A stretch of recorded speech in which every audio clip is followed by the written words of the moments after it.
Welcome to the Church Renewal Podcast. I'm Matt. I'm Jeremy. Churches, like families, are systems that seek stability for better or worse.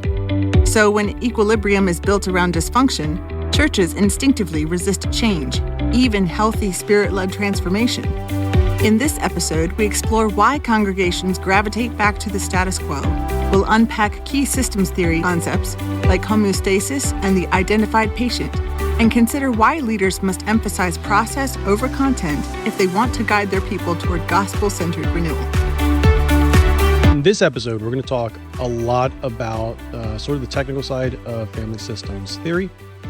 And I wanted to start with some definitions because we're still trying to, this is still foundational, I think. We talked about in the first episode, the foundation of theologically understanding church dysfunction. We talked in the second episode about the theology of the church as a family and that entire model and theory. So now let's dig a little bit deeper into family systems as a theory and understand what it's saying from a definitional point of view. So let's start here. Cybernetics. Matt, go. That is not where I thought you were going to start. Oh, I know. We can talk about Neuralink another time. What's interesting is that the field of family systems theory started back in the early 1900s as not in therapy, but in production. It started with understanding how machines work together. And so there were, if you're familiar with the Taylor method, Taylor was very involved in the foundational theories about how systems work together with inputs and outputs and transitions and all these different things, closed systems, open systems, all these things, which were then used because the picture, that same understanding, grafted well onto what was actually going on in organizations. And this is where Friedman, jumping off the work that had been done before him, started looking and say, Friedman was a rabbi. He was a psychologist. He was a consultant to the military. He was a consultant to business leaders. And everywhere he went, the reason that he wrote was because everywhere he goes, he's seen the same things happening. He saw systems everywhere he went. And that could be because he was autistic. But there are a lot of other people who saw similarly. And that's what we want to talk about today. So Matt, you've got my paper in front of you. Sure. Listener, I'm blind. So that's why my voice sounds so good, because I'm actually very handsome. I've been told, if you listen to last week's episode, I gave myself that identity. Here. You actually got to hear Hannah's voice on some of the promos for season 3.5, I think. That's right. So maybe we'll get her to do some of the voiceovers for Absolutely. Might be AI Hannah, but who knows. So let's start with some definitions. What are some of the ones that we have that we really need to understand as key as we move forward? So I think that let's just talk about the nature of a system first. So a system is a set of interconnected parts. Okay. So your phone is a system, right? Your car is a system, but also a family is a system. So family systems theory, right? It's a set of interconnected people. Mm-hmm. A church is a system, both organization, but also organism. And we're more on the organism side in this particular. We spend a lot of time as Flourish talking about organizational kinds of stuff, and all of that's good, and I'm a fan of it. But here we're more on the organism side, right? So we're trying to think of, what's the nature of people working together in one place. Yeah.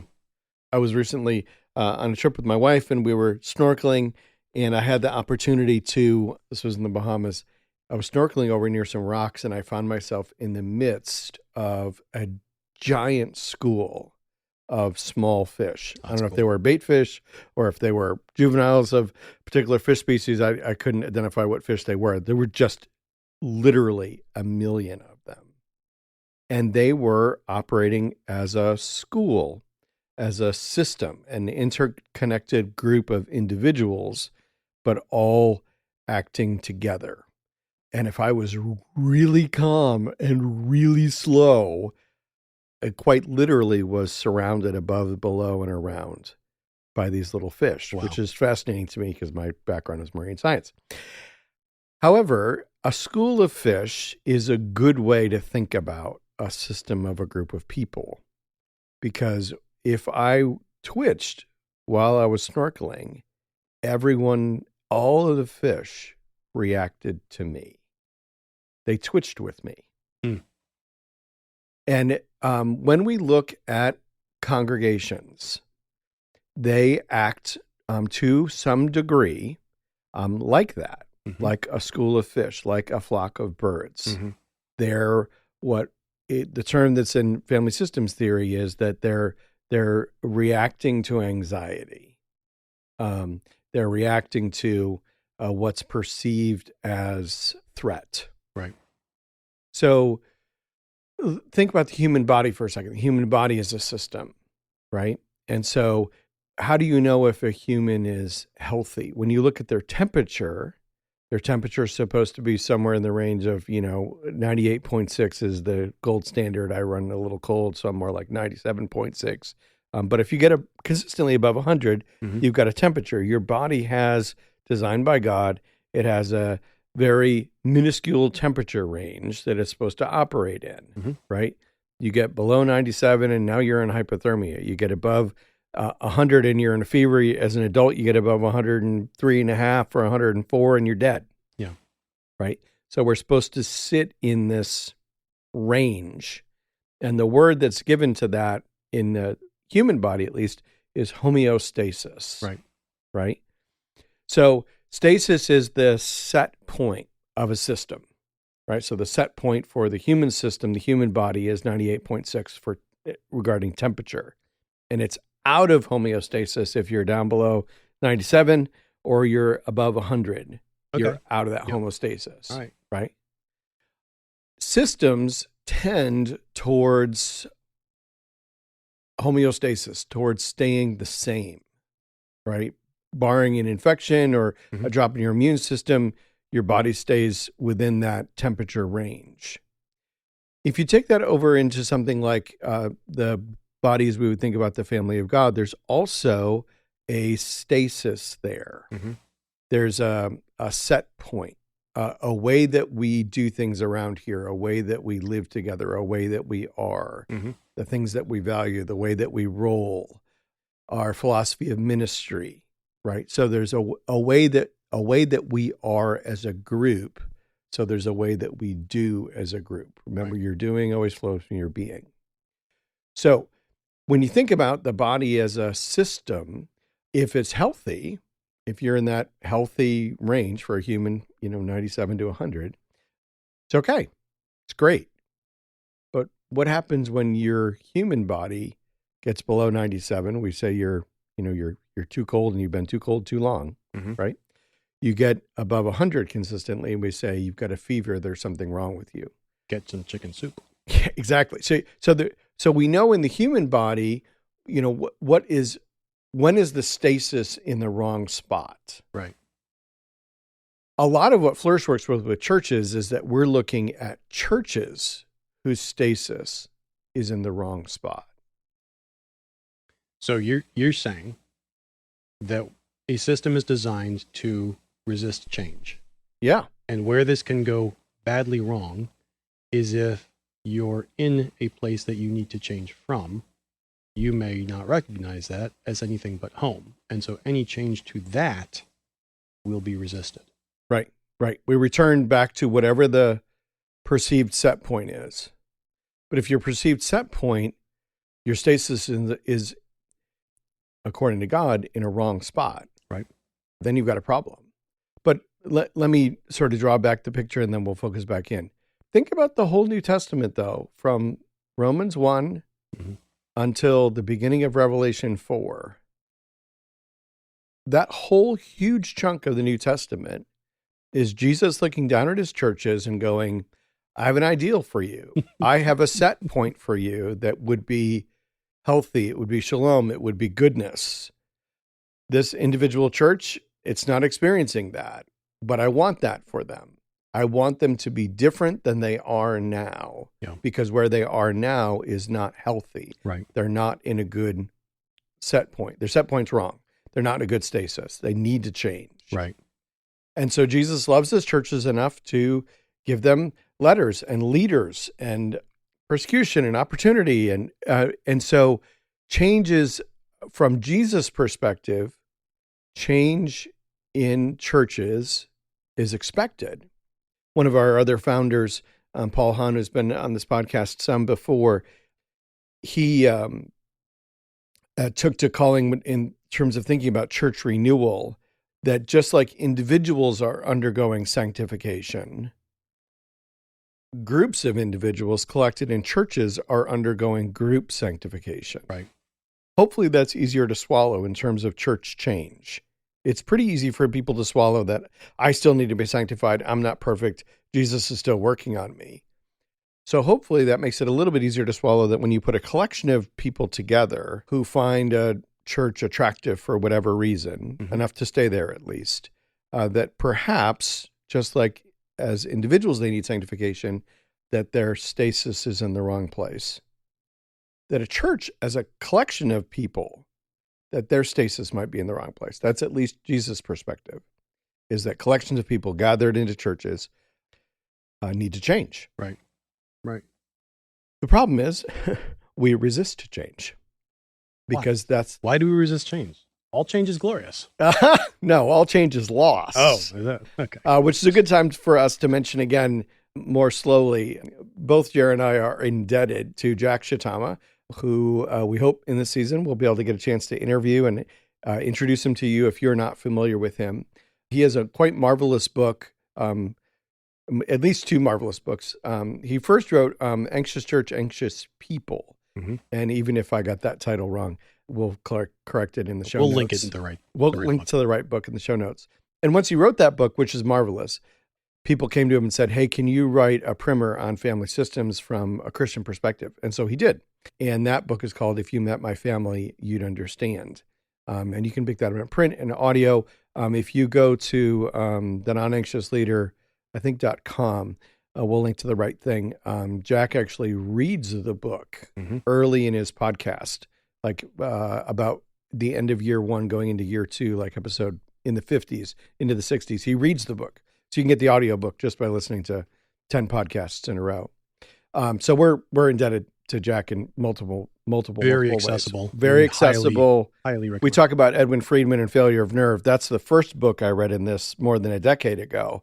But that's like, it's entirely worth it, but it's like graduate school for this kind of stuff. Again, entirely worth it. But I say that Friedman's Failure of Nerve is like graduate school, and I was trying to get back to kindergarten, and no shame on Jack. He put the cookies on the bottom shelf, which I needed. But Jack puts the cookies on the bottom shelf, and we'll give you the basics of family systems theory. Roberta Gilbert as well has a basic book that we can link to that gives you kind of the 8 basic concepts of Bowen family systems theory. And so you can go back to the basics there. All right. So in Bowen theory, systems are resistant to change because they always land at a place of homeostasis. As leaders, as church leaders, we're trying to look at churches and go, we see Jesus' ideal in the scriptures. Our body does not yet reflect that ideal. And so as leaders, we want to help our churches become different than they are.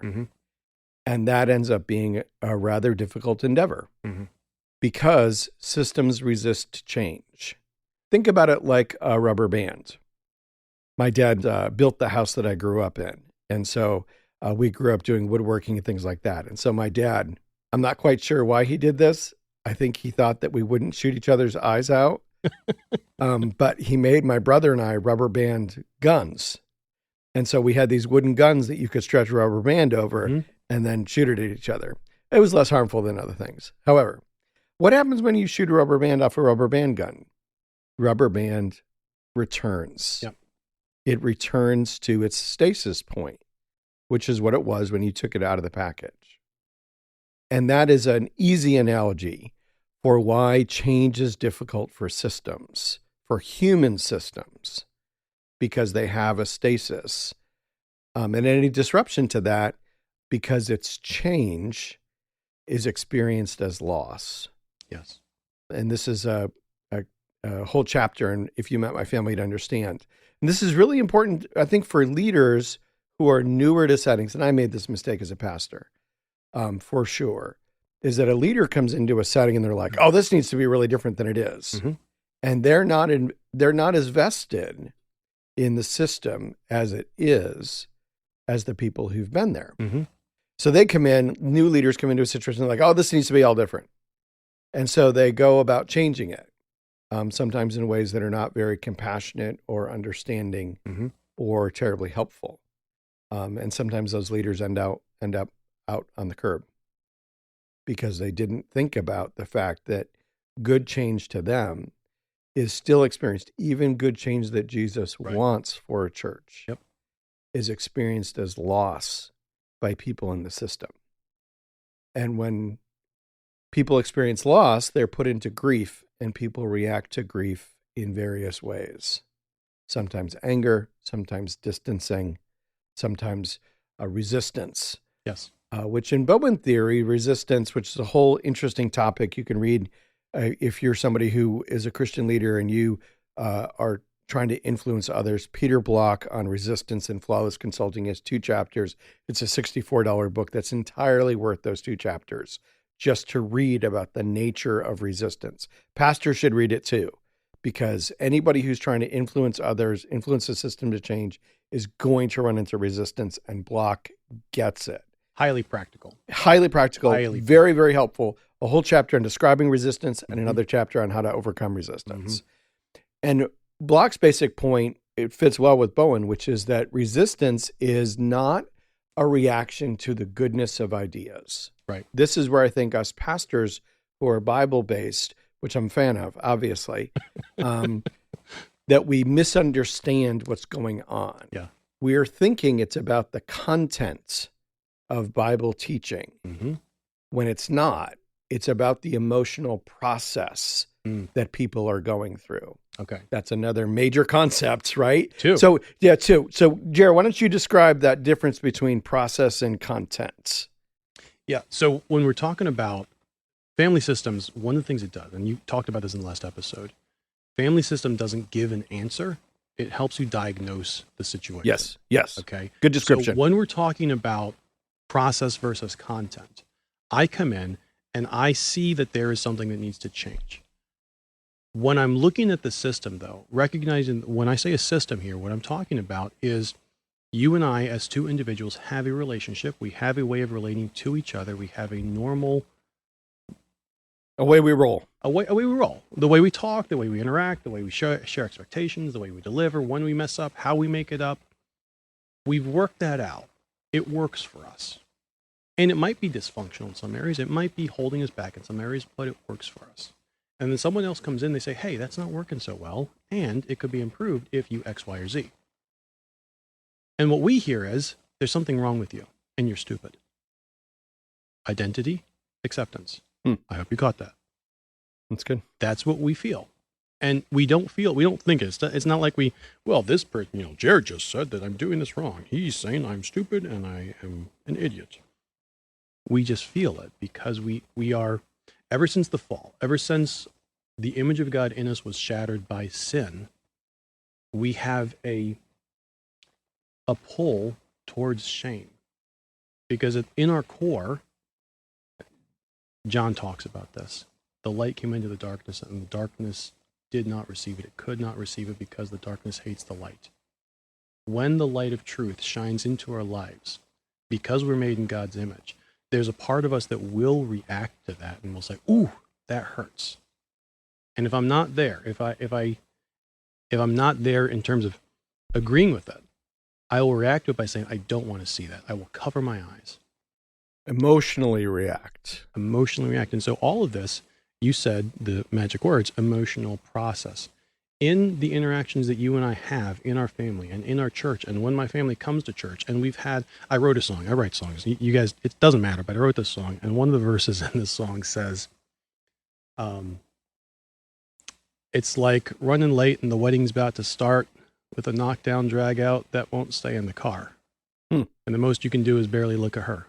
And there they stand with the preacher down front, and he says, I do, and all you do is grunt and think about all the broken promises ahead of them. We've all had this experience, right? I'm married, got my spouse, I love my spouse irritates me just like I irritate my spouse. We're going to some place that should be great. And we're having some fight, and we're not going to ever know what the content of the fight was. We do know the emotional process. And we do know the emotional cost because we get there and now we're, hugging the outside corners of our chairs and we're not looking at each other and they're only speaking in snipped sentences in the midst of what should be a time that reminds us of the joy of our love for each other. And instead is pinging on something else because we have this emotional process that has been broken by a break in our relationship. And so I, as a therapist, can come in and I can say, oh, well, you blah, blah, blah, blah, blah, blah, blah, blah, blah. And all you How's hear. that work for you? Yeah, exactly. That's what you hear. Why? Because Peanuts was right. Right? Wah, wah, wah, wah, wah. We're sitting there and we have this way of being, the way that we do things, how we work out these kind of conflicts. And we're comfortable with how they work. If we weren't, we would change them. If I wasn't comfortable with the way that I go through having a fight and then reconciling with my wife, I would do it differently.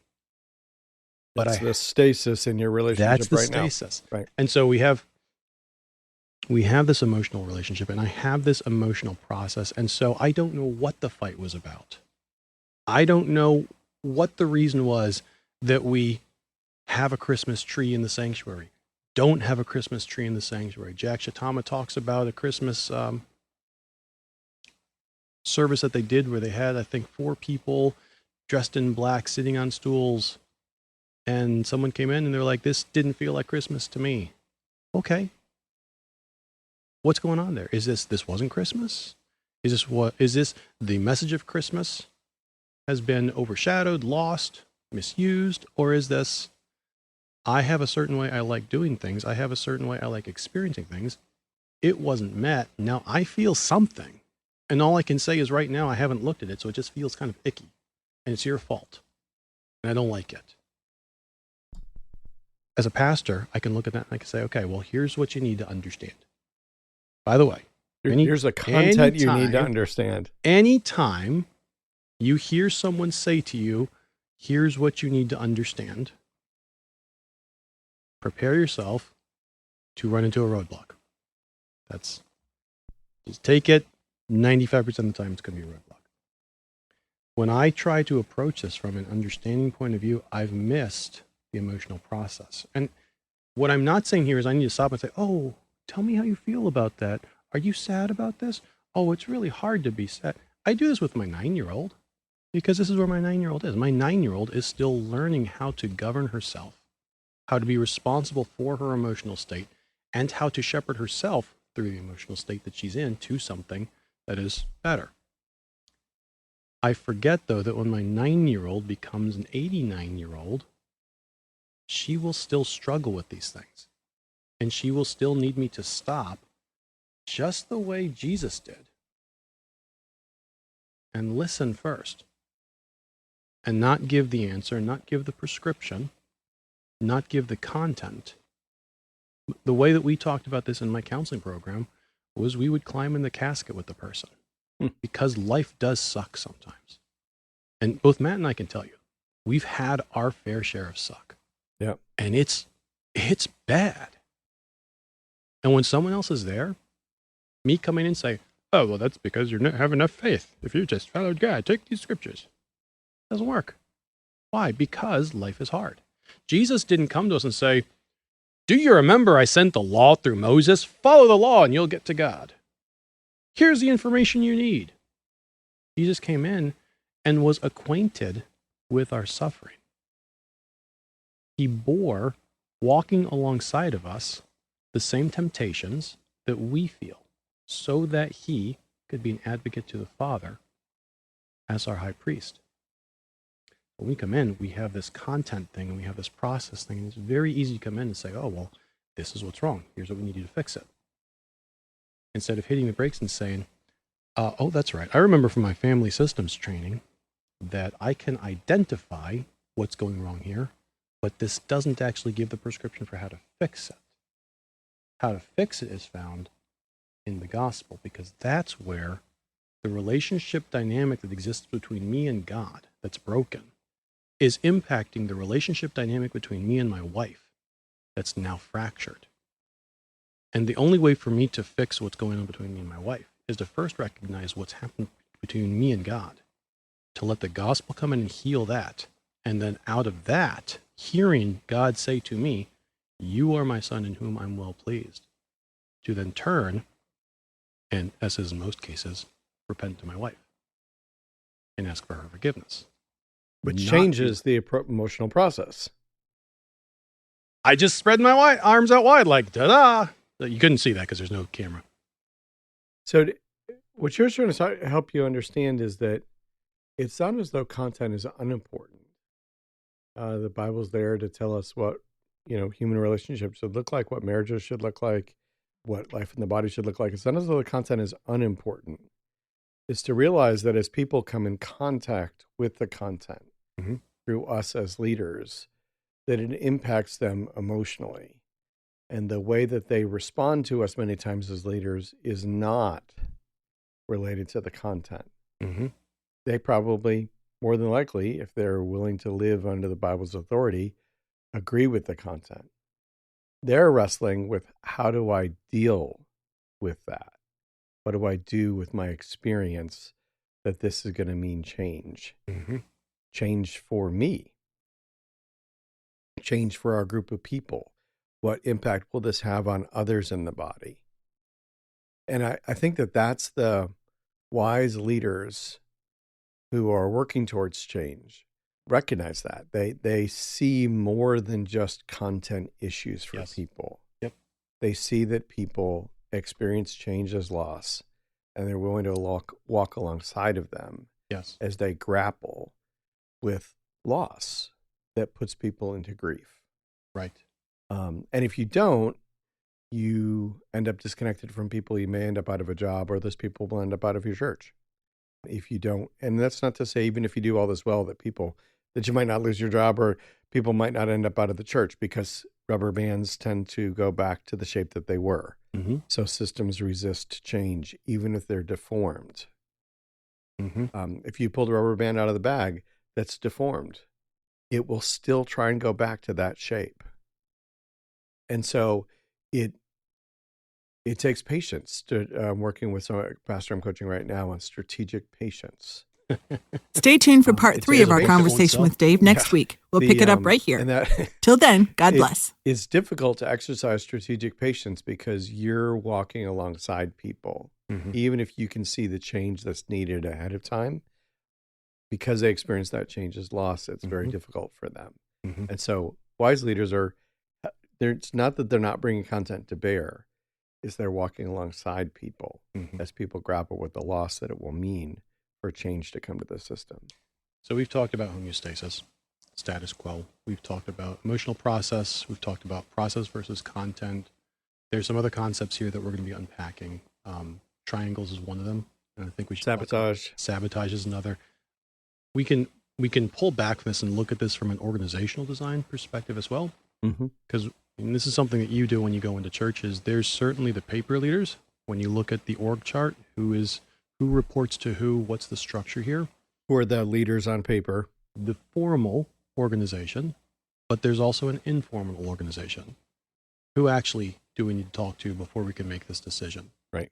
Who's going to be very, very upset if we change this aspect of whatever? Who could sink this if we don't have them on board? And does it matter that they're not listed on this organizational chart anywhere?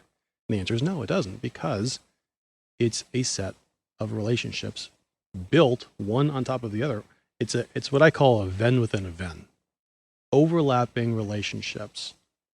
If you played with a spirograph, the spirograph, as you're going around, starts making intersecting lines with the previous intersecting lines that you made, so that when you finish, you have what looks like a very intricately braided knot. Those are the relationships that exist in the organization. Understanding how they're connected, and when we look at a systems theory perspective, there's several ways that we can map this out. We can use genograms, we can use a family history. Triangles, interlocking triangles. What we're looking at is what are the relationships between two people, and then what are the relationships between the basic unit, which really is 3.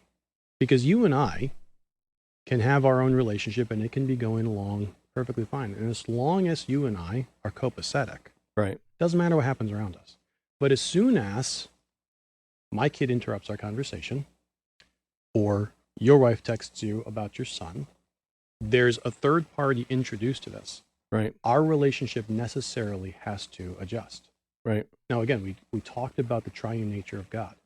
Here we have God the Father, God the Son, God the Holy Spirit, fully identified in their own person, fully in relationship with each other, including in submission one to the other appropriately, yet without conflict, at complete peace.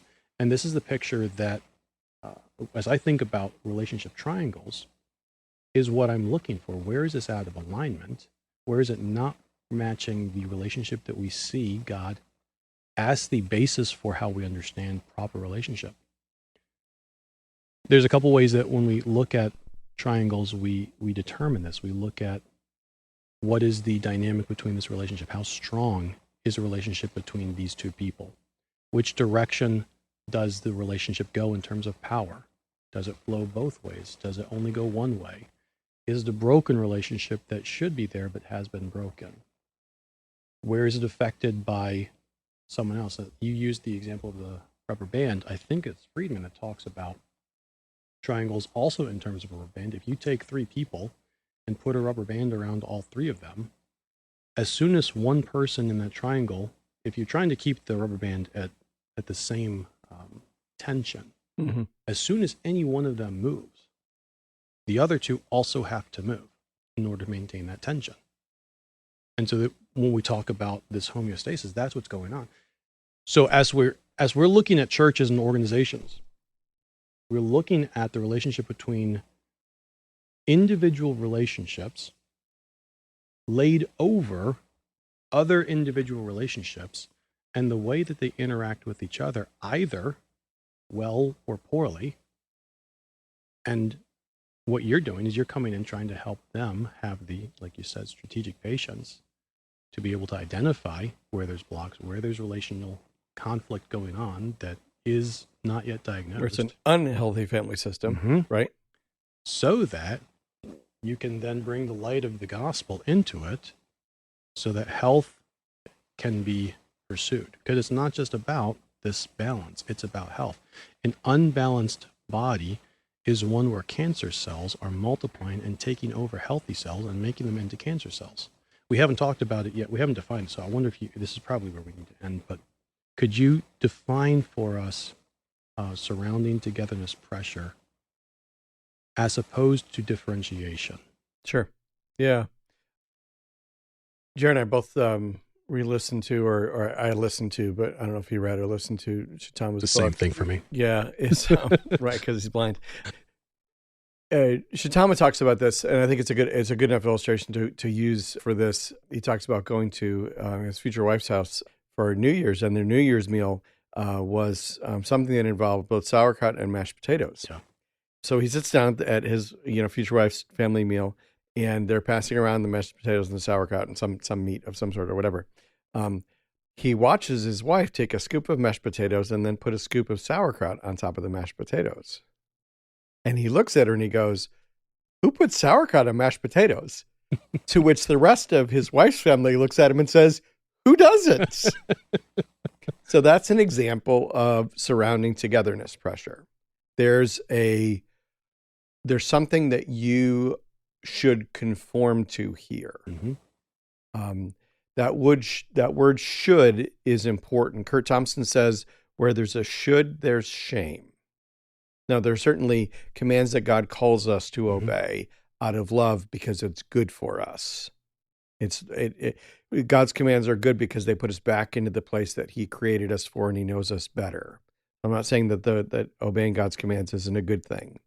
But in most human relationships, the should that others put on us is meant to exert that togetherness pressure, to, in some places and in some ways, to shame us into doing something. You see this in peer pressure that both kids and adults face. You see it in our culture, where if you don't conform to something, you'll be canceled. Those are examples various ways of thinking about surrounding togetherness pressure.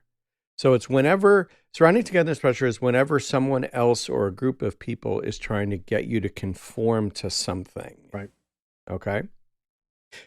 Differentiation of self says that in the midst of that surrounding togetherness pressure, that I have enough of a solid sense of my identity, my acceptance with God, that I can say, okay, that's cool that you like sauerkraut on mashed potatoes. I don't think that's for me. I like my sauerkraut over here with my meat. Mm-hmm. And that I'm willing to be an individual Mm-hmm. and not have to go with the group in order to feel okay about myself. Okay. So I have that solidity to exhibit my own goals and values. Now, notice also the emotional connection in the way I describe that. Jared, it's awesome that you want to put your sauerkraut on top of your mashed potatoes. Thank you. Love you, brother. Think you're crazy, but still love you. I'm not going to do that. And so it's possible, and again, Bowen would say that we're differentiated on a scale from 0 to 100, and that most people are only differentiated at best 50% of the time. So we struggle with this. We struggle to live life the way that Jesus did, where he did not have this challenge of exhibiting his individuality, knowing his own goals and values, and proceeding through life in that, and responding kindly, staying connected to people, but not conforming to that togetherness pressure. Right. Is that what you were looking for? Yeah. And because we're going along here, I think, are there any other definitions that we haven't hit yet? So we haven't hit sabotage. Okay. I want to come back to that. Okay. I want to touch on triangles really quickly. Sure. Again, first to set up for that. So when we talk about triangles, this is going to be really important as we move forward. The triangle exists whenever you have two people who are in a relationship and anxiety is introduced into that relationship. A triangle, discomfort, anxiety, fear, any of those things. A triangle exists in order to spread the weight or load of that discomfort over more people so that it's easier to bear, which is not necessarily a bad thing. The question becomes, is it being done in a way that is appropriate, or is it being done in a way that is not appropriate? So, for example, an inappropriate would be, Jared's wife's name is Hannah. Jared's a little late getting a podcast in. I text Hannah because it feels too uncomfortable to text Jared directly. And I'm like, Hannah, did Jared have an interview or something as to why this podcast hasn't dropped yet? And families do this all of the time. Mm-hmm. Churches do this all of the time, Mm-hmm. where you don't directly talk to the person one-to-one, but you add a third person because you feel anxious about the relationship. That's a triangle. I called Jillian and told her to tell you to stop doing it. Yeah. So, and triangles, Shitama's really good at this. Triangles can exist. Certainly we see it a lot in people, but you can see it with other things. A third piece in a triangle can be work or a substance problem or where there's lots of things that can make up a triangle, trying to displace the weight of discomfort that's in the one-to-one relationship with somebody else. And that's where sabotage comes in, because you can read Chitama, you can read Bowen, you can read Friedman. All of them will tell you 3 people being in a relationship is not what is wrong. Again, the Trinity is 3 people in a relationship. What's wrong is when one of those persons is trying to use another one of those persons to change the third, either by adding to or taking away, instead of having that direct relationship that is walking in integrity. Sabotage comes in where I, as the person who wants a change or doesn't want the change that you want, I'm going to enlist someone else to come in to break this process down, to halt your progress by gaining an ally, if you will, by gaining another means of support that is, when we're talking about dysfunctional triangles, it's inappropriate. It shouldn't happen that way. So those of you that have served on leadership boards before, I know you would have never heard of this before, so I'll tell you about it from someone else's experience, but I know that you've never heard before a leader say, someone said, people are saying, I heard that. And that's the way sabotage happens. And sabotage happens because systems resist change. Sabotage happens because the differentiated leader, the non-anxious leader, we'll talk about why non-anxious is important as we go. And there's other books in this category that are super helpful. But the non-anxious leader who's trying to institute change, as they go about it, the system resists that. And one of the ways that the system resists change is sabotage, which is a way of trying to say, hey, I'm objecting. You're changing the system. I don't like it. And it's not always conscious. And I think that's important. I think we can read sabotage sometimes as like, willful disobedience to church leadership. Sure. Which is, and sometimes you can see it in families that it's willful disobedience of a child or willful not following of a wife of a husband, which is grave mistakes because you're not realizing, even if you're leading in a good direction, whether in family or in church, that change is loss and people react to loss with grief. And so they're reacting emotionally, not because the content is wrong. There is so much more that we could unpack here. And we're going to spend the rest of the season here talking about real situations and referring back to these concepts, which is why I think it's worth the time to really be solid on these concepts. I'm sure that we will link a lot of resources. If you want to dive deeply into this, you can. Family systems theory came out of the organizational design work of Frank Taylor. It came out of biology. It came out of a psychotherapeutic model that was trying to respond to families that had schizophrenic members within their family. And again, what it provides is a way to understand the dynamics within the system. And it helps you see where there are problems that need to be adjusted, but it doesn't empower you with the solution. It simply gives you the diagnosis from which you then need to apply a solution. And many people will apply a solution that is dysfunctional. Many people do it because they don't know. They don't have another tool in their toolbox. They don't have. Here's something that's for free. When you experience sabotage, I will almost guarantee you that whatever you come up with as the reason the person is doing whatever boneheaded thing they're doing, that is what you would do if you were in their position. So set that aside and say, okay, it's probably not that. I've actually mistaken a mirror for a window. I'm not seeing you, I'm seeing me. And then go to them and say, hey, something's not working here. I'm not sure what's going on. Could we work on this together? That's how you circumvent this. Again, this comes down to identity and acceptance. You're not doing what I want you to do. And I'm scared that if you don't do what I want you to do, I'm going to be in danger. And as a result of the danger I'm feeling, I'm angry at you. I want to change you now, but it's not my problem. It's your problem. It's not my anxiety. It's that you're being stupid. And I definitely don't want to feel my anxiety, Matt, because I'm not an anxious person. I don't know who's saying that. He's getting anxious. He's getting anxious. I don't know who said that, but it's not true. So we'll come back to this because I think that there's many times that we feel a threat, we perceive a threat when it's actually not. It's the system saying, I'm going to experience this as loss and I don't like that. And that, I think we misread. Jared's trying to help you see, sometimes we misread what's actually going on in church leadership, and that we're wiser if we can pull back and look a little bit more at the emotional process that's going on. Thanks for listening to the Church Renewal podcast from Flourish Coaching.